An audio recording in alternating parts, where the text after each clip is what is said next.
Subscribe to our YouTube channel and press the bell icon to get the latest updates. How lions use their yawns to boost collective experiences and bacteria share genes to become drug resistant. These are some of the stories we talk about on today's episode of Scientifics. This is Mohana Basu, special correspondent at The Print, and on Scientifics I bring you a roundup of the top science stories of the week from across the globe. It seems that yawning is not just contagious in humans.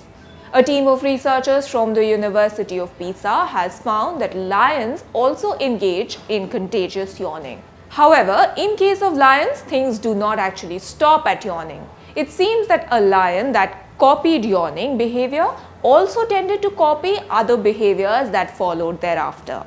The team filmed lions living in wild Africa for their research that aimed to find if yawning was contagious in lions. Prior research has shown that many animals yawn, and as with humans, it results in increased blood flow in the head, which oxygenates and cools the brain.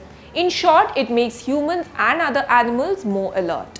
Over a 4-month period, the team from Italy recorded many hours of 19 lions in their natural environment. They paid specific attention to yawning in the videos. They found first that yawn contagion was very common among lions, as they had suspected. But they also found that the lions tended to mimic behaviors that followed. For example, if one lion yawned, another nearby lion was also likely to yawn.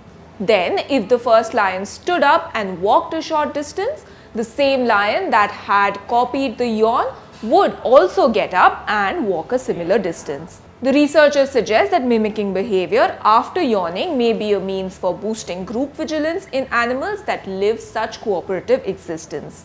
Boosting collective awareness could help spot food opportunities or, in some cases, to notice threat. Also this week, a group of researchers from the University of Virginia why people rarely look at a situation, object or idea that needs improving and think to remove something as a solution. Instead, humans almost always add some element whether or not it helps. The team's findings somewhat explain the fundamental reason why we constantly find ourselves struggling to manage overwhelming everyday schedules, why red tapeism bogs down our institutes, and why humans continue exhausting the planet's limited resources. The researchers suggest that additive ideas come to our minds very quickly and easily, but subtractive ideas require more cognitive effort. People are often moving fast and working with the first ideas that come to mind, and so they end up accepting additive solutions without considering subtraction at all. Over time, the habit of looking for additive ideas gets stronger, and we end up missing out on many opportunities to improve the world by subtraction. Speaking of additions, concentrations of carbon dioxide in the atmosphere have hit a record high this year despite a dip in emissions during the COVID pandemic.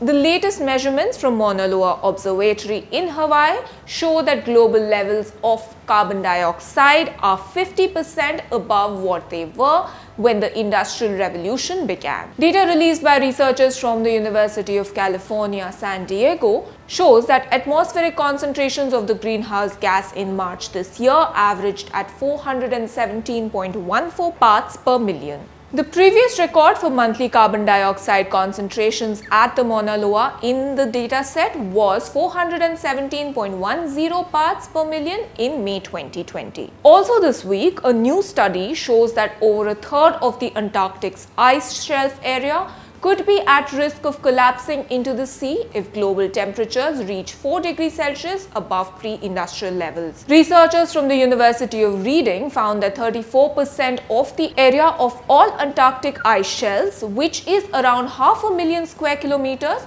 would be at risk of destabilization under 4 degrees Celsius or warming. Limiting temperature rise to 2 degrees Celsius would halve the area at risk and potentially avoid significant sea level rise.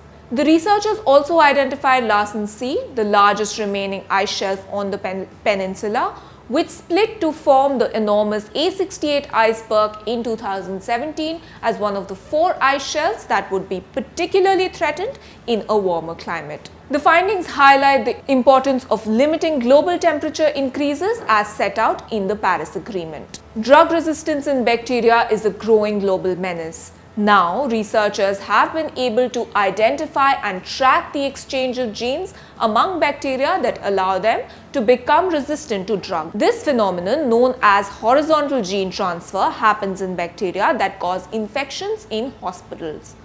The team found that while this transfer is likely to happen frequently, it is a complex process. Vertical gene transfer describes the transmission of genetic material from mother cell to daughter cell during cell division. In contrast, horizontal gene transfer is when the transfer of genetic material takes place between bacterial cells other than by the transmission of DNA from parent to offspring. The horizontal gene transfer of mobile genetic elements allows otherwise harmless bacteria to hand off genes that provide resistance to antibiotics, turning them into drug-resistant superbugs. The research demonstrates that with genome sequencing, it is now possible to study horizontal gene transfer between drug-resistant bacteria in hospital. The findings may pave the way for designing new strategies to prevent and control multi-drug resistant bacterial infections in patients. That's all on this week's Scientifics. If you like our videos, do consider paying for a subscription to The Print. You can do so through the link in the description box below.